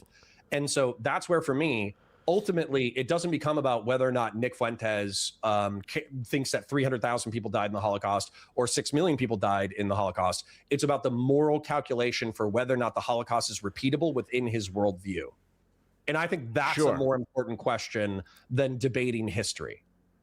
That's fair. I do think the historical debate is relevant because it can tell you a lot about how dishonest people are. Because of course, like I said, so what I was saying is I talked to this one Nazi in particular. And at first when I talked to him, you know, he would, you know, kernels of truth, right? This app, check out this, look at this, and it's like, what the fuck? This is kind of crazy. And then I kept talking to him. And I was like, oh, you're just autistic. That's what this is. Right. And not only that's how I feel about not only are you autistic, you have personal trauma that is one-to-one the reason you're a Nazi. Dude, you made me hate Dave the Distributist less. Why? I How? hated that guy. I hated him so bad. And the reason, this is actually really interesting, so I kind of want to dig into it a little bit. Okay. Distributist, so I gotta roll the way that I 15, got introduced to online politics was Faraday Speaks. For those of you who don't know him, just Google him. He was like one of those guys who was like, I almost fell down the alt-right pipeline, or I fell down the alt-right pipeline, right? He was one of those guys. Oh, that guy, yeah. Joshua Citarella interviewed him, I think. So, yes. And so I think that's his name. I tell him, I'm like, hey, I'm doing some videos about Nick Fuentes, and I'm getting a lot of pushback in chat where I'm accusing him of like Nazism because he's talking about, you know, Jews and Holocaust and this, that, the other. But they're saying that my arguments aren't landing for XYZ ABC. Do you know anybody in the dissident right who could kind of give me like a lay of the land, what the different factions are, who they are, what they believe, et cetera, et cetera? So Faraday introduces me to Distributist. Well, Distributist is a fucking autist. So the way that we have a conversation is not me asking him a question and then him answering the question. It's him laying out his worldview at the time, which could have changed over time. But it was like, you agree that the left has gone insane? And I'm like, yes. And he's like, you agree that they're using social media in order to bully normie conservatives off of the internet? And I'm like, yes. And he's like, you agree that liberalism has failed in XYZ ABC area? And I'm like, yes. And he's like, you agree that Jews have disproportionate influence in American society? And I'm like, maybe in reference to Israel, but maybe not. And then he's like, no. Not only do you have to agree with me 100% on my description of reality, you must agree with the prescriptions that I drag out of my inferences. And I'm like, fuck you. I'm a smart person. I don't need you to lead me down the nose into your ideology. But what I realized through the debate that you guys did a few weeks ago or a few months ago is that he has autism and he loves the Holy Roman Empire. That's it. Okay? Because the Holy Roman Empire was an ethno-religiously pluralist, monarchic society that did have some respect for individuals, but still promoted a coherent Christian monarchic worldview. And the Distributist is so afraid of the contradictions within liberalism and the viciousness of the left that he's worried that immigration coming into America is going to, and the lack of social fabric that we have is going to, it's going to dissolve, and we're going to become a new Yugoslavia. Yes. Nice there, Kay. Yes. Nice there, Kay. I feel you. I feel your point, Connor. Yes, I think Dave is correct on many things, but him, Pisco, most of the people I interact with, probably autistic. Certainly this Nazi, though. This Nazi. And anyway, what I was saying in terms of the Holocaust thing is like, I sent him some stuff. I sent him a speech. I just want to put a bow on that. Okay, go ahead. I don't hate the Distributus anymore. I just think he has autism and loves the Holy Roman Empire. That's End fair. of segment. Well, to be fair, I probably have autism, and I do play as the Holy Roman Empire in Medieval Total War. It's my favorite faction to play as. What I will say is, and I got to roll here in about 10 minutes. Sure. I sent this guy, this Nazi, a speech by Himmler. Himmler, head of the SS, orchestrated the Holocaust. And in it, he says, he doesn't, because the classic Nazi argument is, well, you know, Hitler and all the documents that, like the Wassenaar conference or whatever, all the documents that we have, they don't explicitly say exterminate. They say like liquidate. We're going to liquidate the Jews. We're going to, and they're like, yeah. Now, it doesn't make it that much better, does it, fellas? Yeah. But their argument is like liquidate us and like take their assets and expel them. Okay, fine. That's different from, in theory, that's different. Okay, but Himmler in this speech says we're going to kill them. We're going to exterminate them. One good Jew in 10,000. It's like, so it's indisputable. This is also, the speech is also from, it's like an archive thing. It was before AI, so it couldn't be faked. Or, you know, not like it couldn't be faked with AI. So I sent him it. I'm like, what do you think of this? He's like, well, Himmler wanted a lot of things that never got enacted, so that probably explains this. And I was like, oh, now I see it. It's not an engagement with, it's not a truth-seeking exercise. It's a, I'm autistic and I have my argumentation strategies. What is a logical proposition? Himmler wanted some things that never got done. Can I think of one example of that? Therefore, I can apply that logic to this, and that's true. It's like, well, but how do you, you're not actually seeing if that's true or not. You're just saying, well, logically, it's consistent in my head. And that's when I was like, oh, for sure, the Holocaust definitely happened. It's classic, and we're all guilty of this to some degree, but it's classic post hoc reasoning. And also it's the it's not happening diagram, right? But like argumentatively, where it's like, I'm right about this topic. Okay, I'm still right about this topic, but I exaggerated. Okay, I might have exaggerated to the point that I'm omitting like serious facts that are critically destroying my argument. But realistically, even if what I said is not true, what I want is still true. Yeah, exactly. And I feel like I've fallen down that rabbit hole many times with like actual, you know, Christian supremacist, anti-Jewish, expel the Jew people, where like if you get into a Holocaust conversation, what ends up happening is you start debating the facts, but then if the facts don't align with their narrative, they still arrive at the Jews exaggerated the Holocaust. They have disproportionate power within American society. We are actually a captured nation, and the correct thing to do is to, at minimum, expel them from places of political, media, and cultural influence, and then at maximum, either denaturalize and deport them or exterminate them. And so that's where like it's a spectrum of anti-Jewish, anti-Semitic thought, and depending on who you're talking to who you're talking to and when, they will still arrive at the same conclusion no matter how many of the underlying variables you knock out. That's an accurate assessment, Connor. Yeah.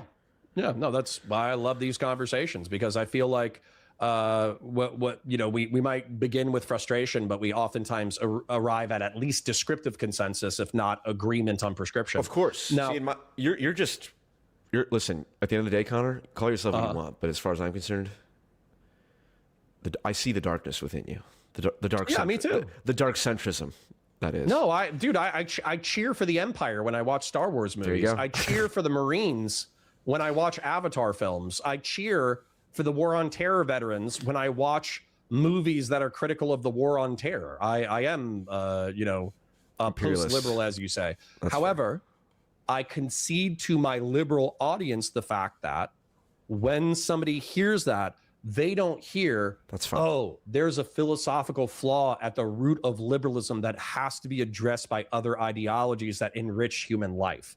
What they hear is, I support Donald Trump freeing the constitutional republic of the United States, and I will support J.D. Vance overthrowing the Constitution of the United States and turning us into what he will view as a benevolent dictatorship, but what will ultimately devolve into neo-monarchy or malignant dictatorship. That's what people hear. They don't hear post-liberal as in, I got some criticisms of liberalism. That's not how they hear that. That's fair. All right, sir. Well, next time we'll have to address the Tucker Carlson question. The TQ. We will. We'll talk about the sales funnel. I'm going to have to go fight chat right now about my definition of woke versus your definition of woke. And then maybe I'll just change my definition of woke right to regressive right. So. Can I? You're under no obligation. But you're sympathetic to Jordan Peterson, yeah? I wish I could get Jordan Peterson to consume human growth hormone and like adrenochrome in order to revivify his 2017 to 2019 online presence. I wish I could put Jordan Peterson in a fucking dreadnought. That would be elite. Peterson right. Dreadnought. Bjorn the Fell-Handed, except Peterson the He's like a 10,000-year-old dreadnought, and he's like, yeah. What do you mean by the right? lobster? The lobster Primarch. All right. Well, I sent you a video. Watch it sometime. Where you on stream otherwise doesn't matter. Dude, I'll probably Jordan Peterson and the end of classical liberalism. Okay, because it encompasses my points, and I wonder because perhaps you're right. Perhaps I'm going about this foolishly. Of like, well, wait a minute. If Connor and I agree on these things, then me using labels that Connor is not sympathetic to, even though he agrees with the underlying criticism, well, maybe that's a dumb strategy on my part. So maybe, but my audience is only 100 people, and on a good drama day, I get up to 150, and then on a how do I phrase this? On a good drama day, I get up to 150. Well, I'm your also live like stream audience. I'm a niche consumer of information. I do have post hoc reasoning, but I try to pursue truth. And I do think I'm like one of the last centrists standing besides you. I'll take it. I think I mean, like the entire Destiny sphere knows who you are and all that. So you have a, what would you say? You have cachet that is much wider than you think, perhaps. Well, thanks. Right. But yeah, let's do it again sometime soon, and we'll fight about Tucker Carlson either next week or in the next couple of weeks. Yeah, it's not going to be good for me because he just interviewed Milo Yiannopoulos, which is like, if the argument's going to start that for sure. Yeah, if the argument's going to start by saying Tucker Carlson's a fucking grifter who appeals to the lowest common denominator freaks by bringing on people like the guy who said he fucked Obama and then Milo Yiannopoulos, I'd have to go, so you're not wrong. It's cost benefit at that point. Anyway, all right, sir. Good talk. Pleasure. We'll speak again Catch you soon. Godspeed. Peace. Bye.